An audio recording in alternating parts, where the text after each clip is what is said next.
Marriage in the Viking world gets sold as alliances and honor.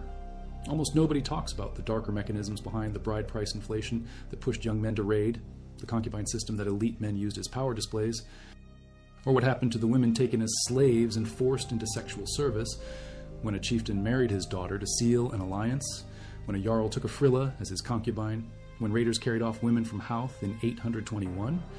Which parts are documented facts? Which parts reveal a system built on controlling women's bodies as resources? And what does the archaeology actually show? The year is 922 on the Volga River. Ahmad ibn Fadlan watches the Rus prepare a funeral. The dead chieftain needs a companion for the afterlife. They ask the slave women. One volunteers. She's 15 years old. For 10 days, she drinks, sings, and becomes the bride of a dead man. She's dressed in fine clothes, given authority over other slaves, fed the best food. Then the men take turns with her, 6, 7, maybe more. On the day of the burning, she's lifted onto the ship. An old woman they call the Angel of Death waits.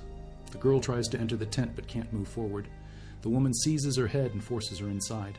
2 men hold her feet, 2 more hold her hands. The Angel of Death wraps a cord around her neck while 2 men pull it tight in opposite directions. Then the dagger, not once, multiple stabs, here and there. The men outside beat shields to cover any screams so other slave women won't be discouraged from volunteering. The ship burns. The Rus man laughs at Ibn Fadlan's horror. Your people bury them in the ground where worms eat them. We send them to paradise in an hour. This account from 922 is the most detailed eyewitness description of Viking ritual we have. If you value documented history that doesn't sanitize the past, subscribe. It's the best way to support our work. Also, comment from which city you're hearing this from. This script is researched and factual, using sources from Ben Raffield's 2017 study in Viking in medieval Scandinavia, published by Breppels, which examines polygyny and concubinage using evolutionary theory and anthropological data, and Ahmad ibn Fadlan's Risala from 922, the earliest eyewitness account of Rus funeral practices, translated and analyzed by James Montgomery in 2015. Now back to the information. Marriage in the Viking Age wasn't about love, it was currency. Political alliances needed sealing. Blood feuds needed ending. Land needed consolidating. The woman was the transaction. Her father and the groom's family negotiated 3 payments. The munder, bride price to her father. In Norway, the minimum was 12 ounces of silver. In Iceland, 8. The hymenfylgia, the dowry from her family to the new couple. And the morgengifu, the mourning gift from husband to wife after consummation. This last one she kept even in divorce. The system looks protective on paper.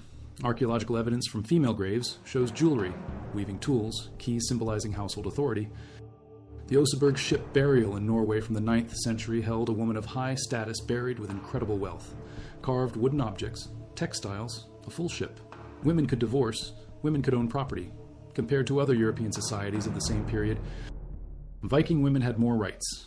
But rights on paper and lived reality split when you examine who controlled the system and why. The bride price created a problem. Nature maintains roughly equal numbers of men and women, but early Viking Age Scandinavia shows fewer female graves than expected. Studies by archaeologist Neil Price in 2017 found this imbalance. 2 forces disrupted the gender balance. High-status males practicing polygyny took multiple wives, and there simply weren't enough marriageable women of desirable status. This scarcity drove bride prices through the ceiling. A young man might know exactly which girl he wanted to marry, but couldn't afford the 8 ounces of silver minimum. 11th century historian Dudo of Saint-Quentin observed that rich and powerful Viking men had many wives and concubines. These polygynous relationships created a shortage of available women for average Viking males. The average man faced a choice: stay unmarried, or get wealth and power by any means necessary. Raiding offered the fastest path. The Annals of Ulster record that in 821 Dundaus, Vikings plundered Houth near Dublin. They carried off a great number of women into captivity. Not people, women specifically. In 844, they raided Seville in Spain. Again, women and children were primary targets. The taking of women wasn't random violence, it was economic strategy. Historical sources from across the Viking Age show this pattern. Arab chronicler Ibn Miskawayh in the 10th century described the same focus. Scholars estimate that by 950, 15% of the population of Western Europe were slaves. The Viking trade network stretched from Scandinavia to Africa, from the British Isles to the Byzantine Empire. Dublin and Hedeby became major slave trading hubs. Archaeological evidence from these sites includes iron collars and shackles found near harbors. Some argue these could have restrained animals, but their design matches human restraints used throughout history from antiquity forward. Their concentration in urban trading centers rather than rural farms supports their use on people. A woman taken in a raid on the Irish coast faced multiple possible fates. Immediate ransom if she had high status and a family who could pay, sale at a slave market in Dublin, Hedeby, or Birka. Transport along the Volga trade route to Arab markets where Norse traders sold slaves for silver dirhams, or kept as a thrall in a Norse household. The word thrall gives us the English thrall, meaning to be in someone's power. 10th century Arab diplomat Ahmad ibn Fadlan wrote that Vikings treated their female slaves as sex slaves. When a slave died, he added, they leave him there as food for dogs and birds. The bodies of presumed slaves found in graves across Norway, Sweden, and Denmark show signs of abuse. Stockholm University researcher Anna Kjellström examined these remains in 2019. Decapitation, trauma. These weren't people who died peacefully. Some slaves were sacrificed when masters died. They ate worse than free people. Isotope analysis by University of Oslo. Archaeologist Elise Naumann showed slaves consumed primarily fish while masters ate meat and dairy. The Frilla system formalized sexual exploitation of lower status women. A Frilla was a concubine with certain statutory rights, but far less security than a wife. Usually she was a slave or woman of inferior status, living with a wealthy man who also had a wife. The wife had authority over the Frilla if they lived in the same household. Through her relationship to a high-status man, a Frilla and her family could advance socially. Her position remained less secure than a wife's position. Children born to a Frilla had limited inheritance rights compared to children born in wedlock. Both had some right to inherit from their father, but the legitimate children received more. King Harold Fairhair provides documentation.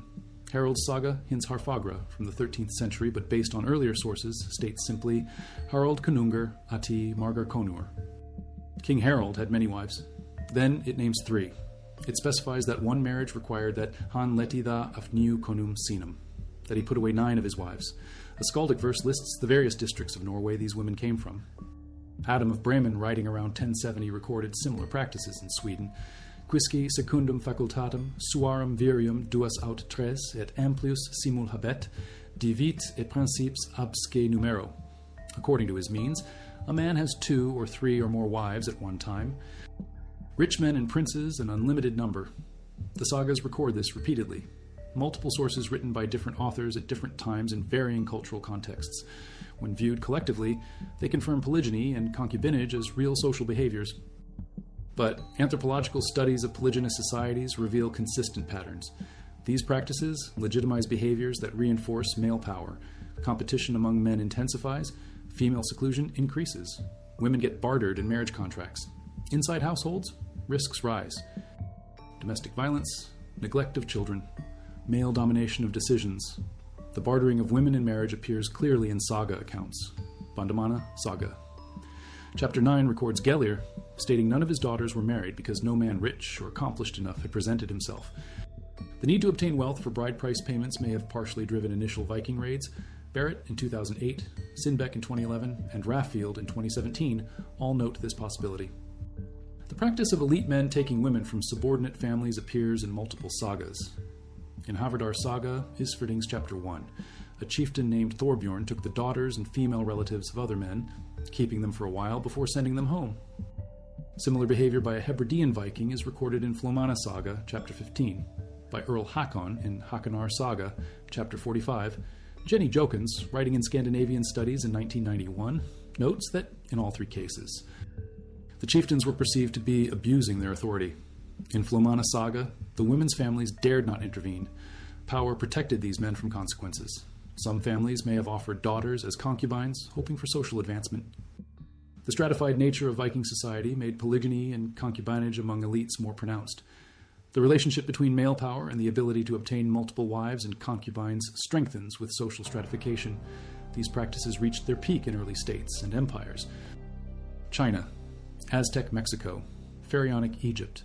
Scholar Laura Betzig documented this in 1995. Increasing social stratification in Scandinavia during the late Iron Age likely intensified both polygyny and concubinage among the aristocracy. DNA evidence supports the scale of this system. Studies of Iceland's founding population found that up to 2/3 of Iceland's female founding population had Gaelic origins from Ireland or Scotland. Only 1/3 had Nordic roots. The reverse was true for males. This suggests Nordic men in Iceland had children with women likely taken in raids from the British Isles. The most likely explanation combines voluntary Celtic migration with Celtic women taken as slaves. Sexual slavery played a significant role in Iceland's settlement. At a Swedish site called Sanda, researchers in the 1990s found a great hall surrounded by small houses. Some archaeologists now believe this was a Viking plantation with slaves as the labor force. What you likely have is slave-driven production of textiles. Textile production was women's work. Archaeological finds show production of textiles was reserved for women, while metalwork and carpentry were undertaken by men. Complex textile techniques indicate certain women specialized. They may have participated in this trade for their families, or they may have had no choice. The legal standing of married free women versus slave women and concubines created a hierarchy. A married free woman could divorce if her husband settled in a new country on his travels, but neglected to go to bed with her for 3 years. She could divorce for abuse, neglect, or loss of wealth. She called witnesses to her home and marriage bed and declared the divorce before them. The man had to return her dowry. Jarl women with property and means had real options. Carl women, free but without significant property, theoretically could leave but often lacked means to support themselves. Thrall women had no legal rights whatsoever. Norwegian legal language used neuter gender for slaves, masculine gender for free people. Slaves were seen as cattle. Advanced domestic animals living in the darkest end of the longhouse with other animals. If slaves didn't behave, they were beaten. An owner could punish slaves as much as he wanted. The slaves' bodies were available for sexual exploitation. That's not interpretation. That's documented in the legal codes and written sources. A 14th century poem, likely dating from the end of the Viking era, lists appropriate names for thrall children. The sons: Noisy, Bireboy, Stout, Sticky, Bedmate, Bad Breath, Stumpy, Fatty, Sluggish, Grizzled, Stupor. Longlegs. The daughters: Stumpina, Dumpy, Bulging Calves, Bellows Nose, Shouty, Bondwoman, Great Gossip, Raggedy Hips, Craneshanks. All pejoratives. Several imply ill health and lack of hygiene. One clearly refers to sexual servitude. Bedmate. The poem is called Rigstula. It describes how the god Rig visits 3 households and fathers children who become the 3 classes: thralls, farmers, elites. The enslaved class origins get described with deliberately degrading names. This reflects how Viking society viewed these people, not as individuals, as categories beneath consideration. When high-status women were given in political marriages, the documentation shows they often had some say in negotiations, but say and choice differ. Norwegian sagas record that fathers usually consulted daughters before arranging marriages. The Laxdæla saga mentions dowries as crucial in arranging marriages and settling disputes. According to the sagas, it normally ended in divorce or by the death of her husband if a woman was forced into a marriage. This suggests social disapproval of completely forced matches. But consider the framing. The consequence of forcing a woman into unwanted marriage wasn't she gets to say no and nothing happens.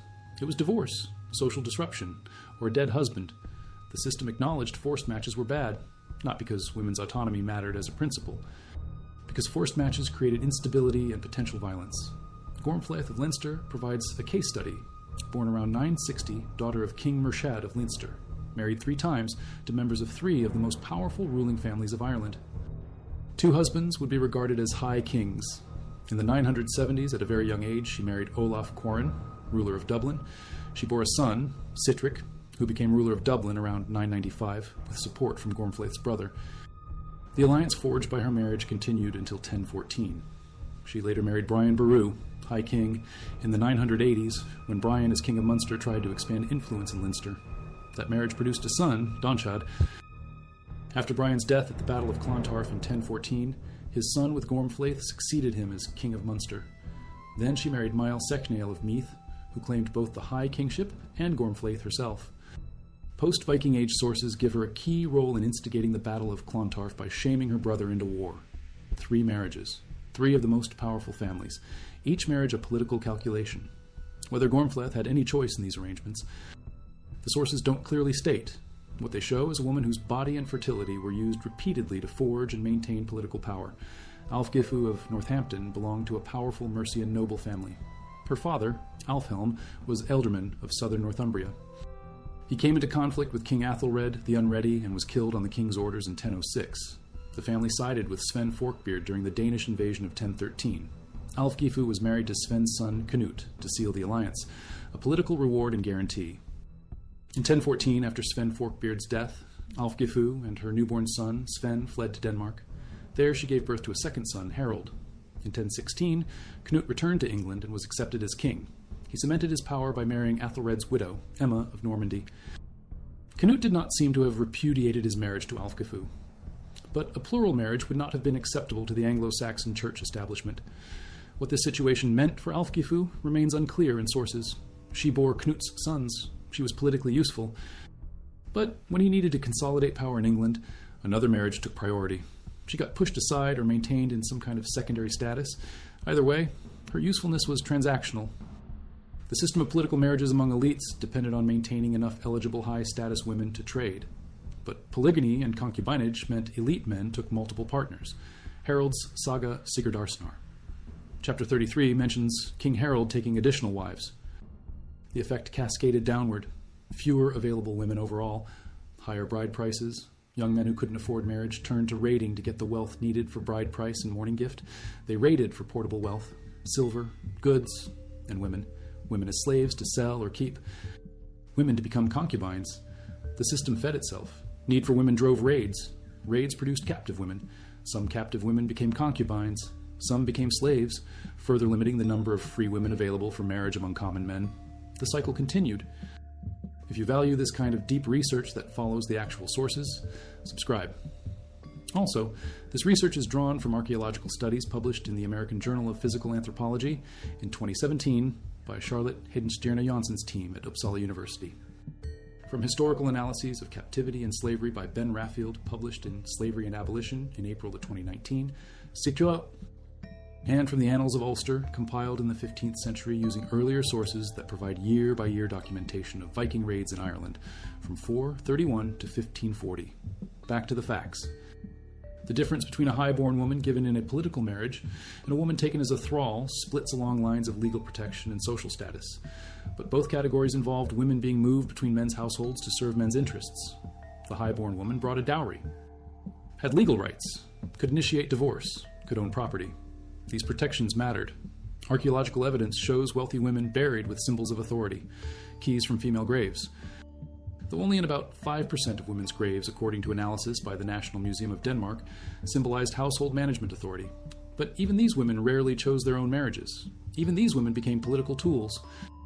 The existence of women who wielded significant power doesn't negate the systematic use of women as political and economic resources. Aud, the deep-minded, after her husband's death, took control of her household and led a settlement expedition to Iceland. She distributed land to followers. She established a thriving community. But she was exceptional.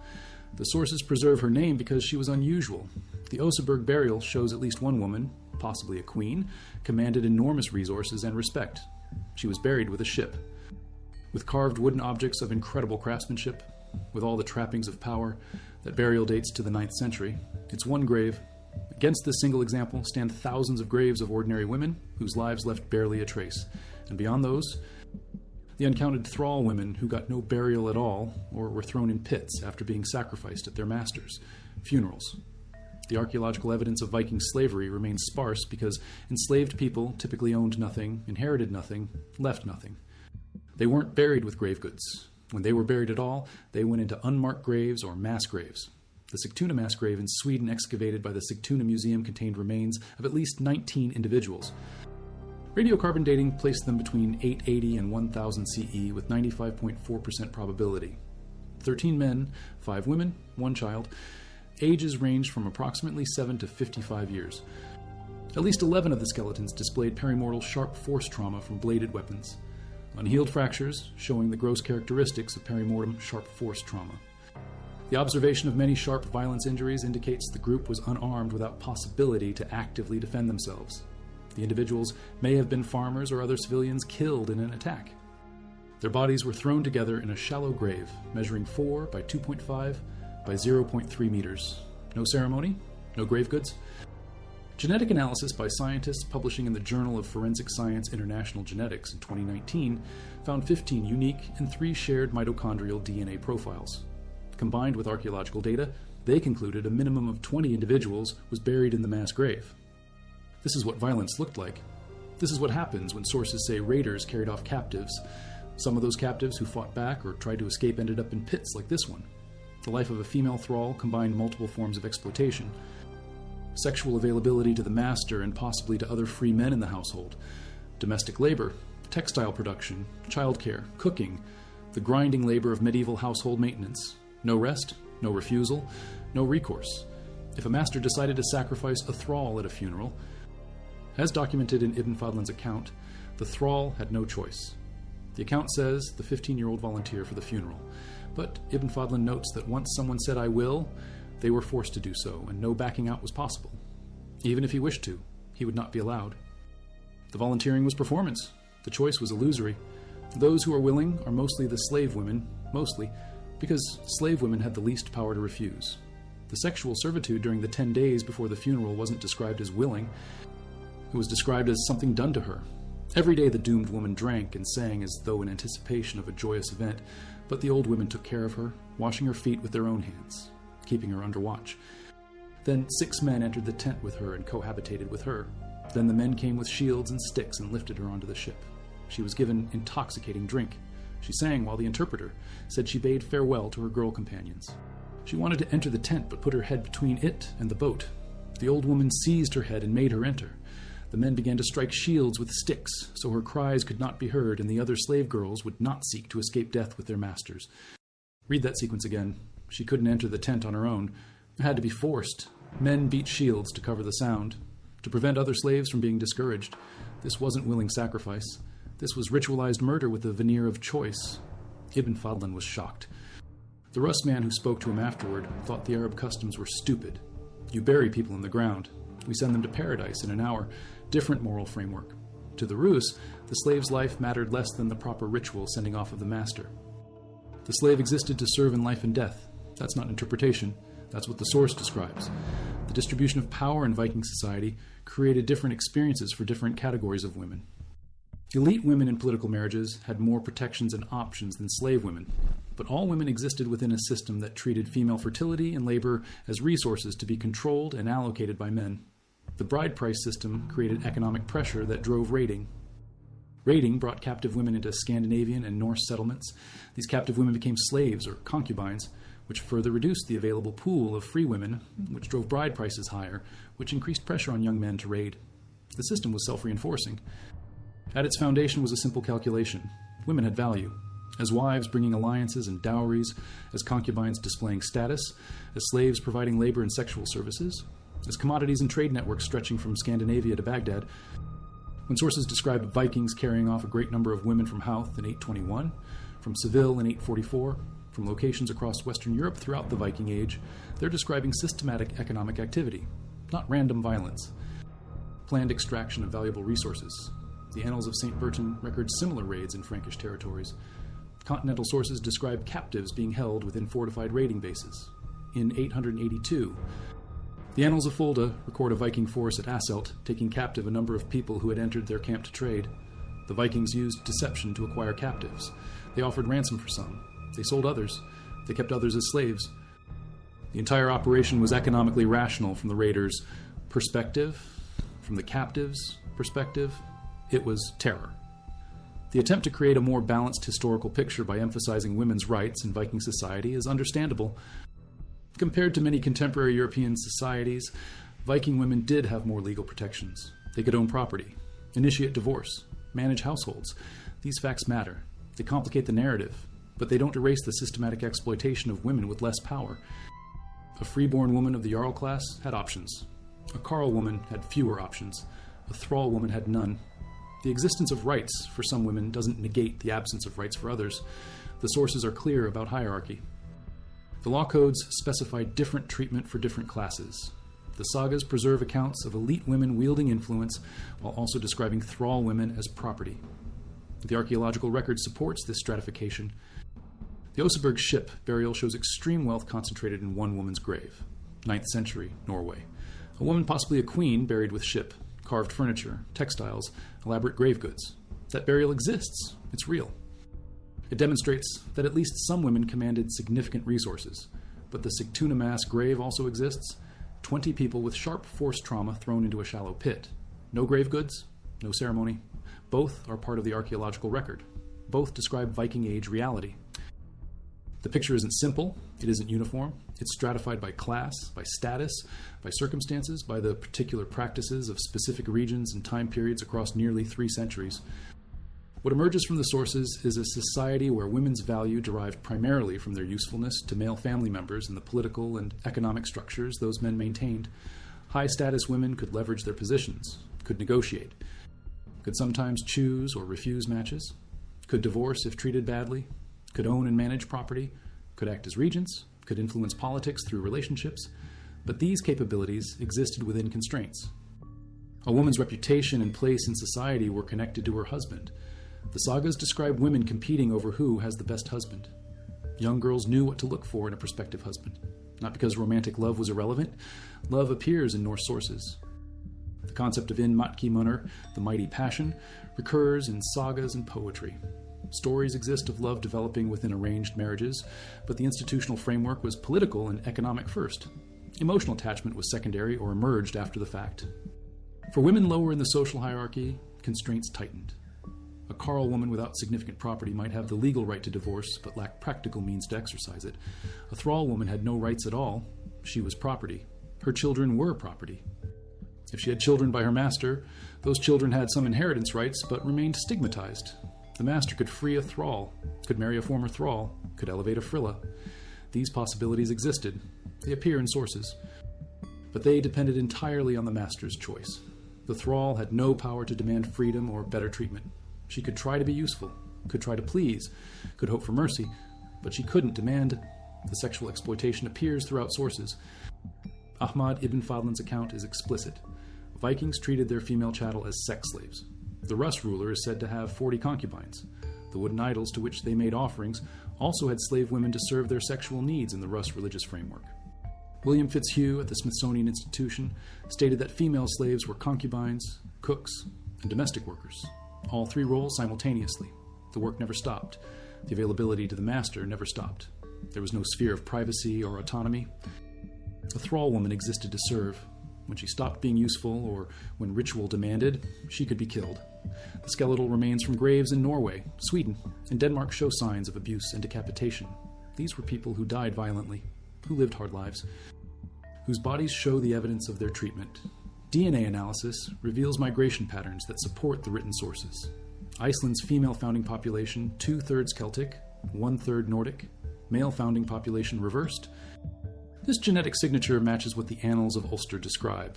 Raids targeting women, women carried into captivity, women transported to settlements, women bearing children to Norsemen, whether through marriage, concubinage, or rape. The result appears in the genetic record 1,000 years later. The women of Ireland and Scotland ended up in Iceland, not primarily because they chose to go, because they were taken. The system of political marriages among elites and the system of slavery fed from the same logic. Women as resources to be moved between households to serve male interests. The difference was legal status and the presence or absence of consent, but the underlying framework treated female fertility, female labor, and female bodies as things to be controlled and allocated. High-status women participated in the system as beneficiaries when it worked for them and as victims when it didn't. Gormflaith married 3 times to 3 of the most powerful men in Ireland. Her marriages produced sons who became kings. She wielded influence. Post-Viking Age sources give her credit or blame for instigating the Battle of Clontarf, but she was married at a very young age the first time. Her marriages served her family's political interests. Whether she gained power through these marriages or was used as a tool to create alliances, the sources don't clearly distinguish. Probably both were true to varying degrees at different times. The comparison to other medieval European societies provides important context. In many parts of medieval Europe, women had even fewer rights, were seen completely as property, had no legal recourse, couldn't own property, couldn't initiate divorce. Viking women's legal rights were genuinely more expansive than those of many contemporary women elsewhere. This matters. It complicates any simple narrative of universal oppression. But it doesn't mean Viking society was egalitarian or that women had equality. It means the specific forms of patriarchy differed. Some women in some circumstances could exercise some power. but the overall system was structured and controlled by men for male benefit. The evidence of women buried with weapons reopens questions about Viking gender roles. The Birka grave, BJ 581 excavated in the 1870s, contained a skeleton assumed to be male because of the weapons: shield, knife, bow and arrow, spear, axe, sword. A complete gaming set with dice and playing pieces often associated with military commanders. In the 1970s, osteological analysis suggested the skeleton was female. In 2016, Anna Kellström at Stockholm University confirmed it. In 2017, Charlotte Hedenstierna Johnson's team at Uppsala University extracted DNA, 2 X chromosomes, no Y chromosomes. The skeleton was female. The weapons showed signs of use by a trained warrior, not ceremonial. The grave was marked by a large granite stone 8 feet wide, indicating importance. The grave was in a prominent location directly beside the garrison at Birka. The findings sparked enormous controversy. Critics questioned whether the right bones were tested, whether there might have been a male body that went missing, whether the person might have been transgender. In 2019, Hedenstierna Jansson's team published a follow-up in the journal Antiquity addressing these questions. Every bone from the grave was labeled BJO 581 in ink. The documentation matched. The DNA came from the left arm bone and left canine. Same person. No evidence of mixed bones from different individuals. The grave had been interpreted as a warrior grave since its excavation in 1878. Nobody contested it until the skeleton proved to be female, and then it was no longer a valid interpretation. That's the bias laid bare. The existence of at least one female warrior buried with full military equipment at a major Viking age site doesn't mean large numbers of Viking women were warriors. It means at least one was, possibly more. Ella al-Shamahi examining another skeleton from a lavish grave in Asnæs. Norway found a dent on the skull. Forensic analysis confirmed it could have been a slicing impact like a blow from a sword. The bone showed healing, meaning the woman survived. She was buried in a prominent hillside location with arrows, a sword, an axe, and a shield. If these were male skeletons, the presence of weapons and the location and the head wound would immediately be interpreted as evidence of warriors. The assumption would be battle injury. But because the skeletons are female, every alternative explanation gets proposed first. The double standard is clear. The archaeology can't tell us the social meaning of these burials, can't tell us if these women fought regularly or were exceptional individuals, can't tell us their gender identity by modern definitions. But it can tell us that at least some women in Viking Age society were buried with martial equipment and held high status. This complicates the picture further. The question of what Vikings did to wives, given as gifts to allies, requires distinguishing between different categories. High-status women, given in political marriages, were not gifts in the sense of chattel slaves. They were political actors whose marriages created alliances. Their families negotiated bride prices and dowries. The women retained certain rights, but they were also constrained. Their marriages served political purposes. Their fertility was political currency. Their consent was considered, but not always determinative. The sagas suggest completely forced marriages among elites were socially disapproved because they led to instability. But social disapproval isn't the same as women having full autonomy. A woman who couldn't refuse without severe consequences didn't have real choice. For women lower in status, the constraints were more severe. For thrall women and women taken as captives, there was no negotiation. No bride price protecting their interests, no legal rights, no recourse. They were property, used for labor, used sexually, killed when convenient or when ritual demanded. The sources document this repeatedly. The legal codes specify it. The archaeology shows the trauma. The DNA reveals the movement of populations. The system was real. The exploitation was real. The violence was real. A finding from 2021 sheds light on living conditions. Archaeologists examining the teeth of Viking Age skeletons found that nearly 80 individuals showed deep horizontal grooves filed across their upper front teeth. Mostly male skeletons. Some speculated these were marks of a warrior class. But Anna Kellström at Stockholm University noted that 2 men who appeared to be buried as slaves also had these grooves, meaning the practice crossed status boundaries, or meaning that some individuals moved between statuses, or meaning our interpretation of the grooves is wrong. The archaeology raises more questions, provides more nuance, refuses to settle into simple narratives. What can be stated factually is that Viking Age Scandinavia operated a system where women's bodies and fertility served as political and economic resources. High-status women had legal protections and could sometimes leverage their positions to gain power and influence. Lower status, free women had fewer options. Thrall women had none. The sources document systematic sexual exploitation of enslaved women. Document targeting of women in raids. Document concubinage systems where elite men maintained multiple sexual partners of varying legal status. Document human sacrifice of enslaved people, including women. Document domestic violence. Document child neglect in polygynous households. These practices are attested in multiple independent sources from different times and places. The sources also document women's legal rights. Document women owning property. Document women initiating divorces. Document women managing households and businesses. Document women's specialized textile production. Document women in religious roles as priestesses and seers. Document the high status burials of women with symbols of authority. Document at least one, possibly more, women buried as warriors with martial equipment. The historical reality contained both exploitation and agency, both oppression and power, both victimization and resistance. The specific mix varied by time, place, class, individual circumstances, and probably by factors the sources don't preserve. The uncomfortable truth is that Viking society simultaneously granted more legal rights to free women than many contemporary societies, while also operating a substantial slave system that exploited both men and women, with female slaves facing sexual exploitation in addition to labor exploitation. Both facts are true. Both appear in sources. Both deserve acknowledgement. Emphasizing only the rights of free women while ignoring thrall women creates a false picture. Emphasizing only the exploitation of enslaved women while ignoring the rights of free women also creates a false picture. The full picture includes both. A runestone from Horning in Jutland preserves a rare voice. Toki Smith raised the stone in memory of Thorgil's Gudmunder's son, who gave him gold and freedom. Toki was a craftsman who gained his freedom. His gratitude was such that he commemorated his former master in stone. Was Thorgil's a benevolent owner? Was Toki's gratitude genuine? Was the runestone carved under social pressure? The stone exists. It testifies to one relationship where a slave was freed and apparently felt or was expected to display gratitude. It's one data point. It doesn't invalidate the evidence of abuse and exploitation. It exists alongside it. The attempt to soften Viking reputation or to celebrate Viking culture requires grappling with slavery. The thing about studying slavery in captivity is that these groups are often described in the archaeological literature as invisible or unseen. Their movements are curtailed. They're denied possessions.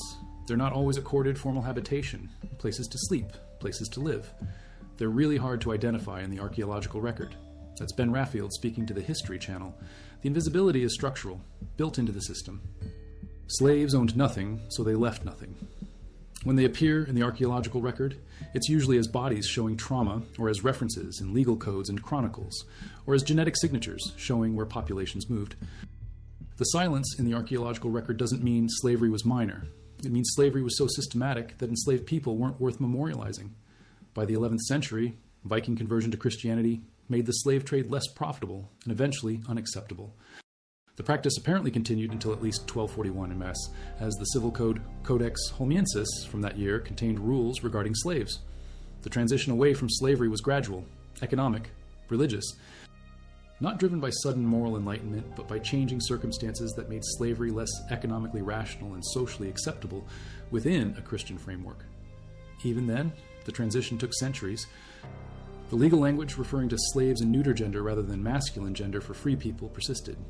The social stratification persisted in different forms.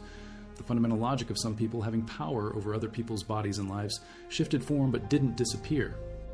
What the sources show is that in the period from roughly 750 to 1050 CE, Norse and Viking societies engaged in extensive raiding, trading, and settlement across Europe and beyond.